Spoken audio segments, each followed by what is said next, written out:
Alright, so OCDetailing sent me some pictures of the progress update.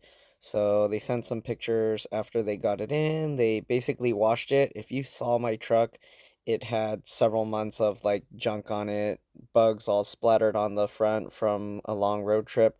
And yeah, so it looks really nice and clean now. Um, Obviously they're gonna wrap over it matte black, but yeah, they had to make sure it's clean so that the wrap sticks well. Obviously, you don't want to leave all that junk underneath. Yeah, they sent me all these photos.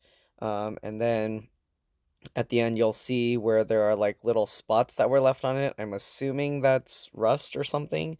So there are random spots, and that's after leaving the truck outside, not really doing anything with it, never washing it, never cleaning it, never wiping it, except for like one heavy rainstorm. I kind of like wiped the dirt off, but other than that, here you can see the spots, and that's pretty much it.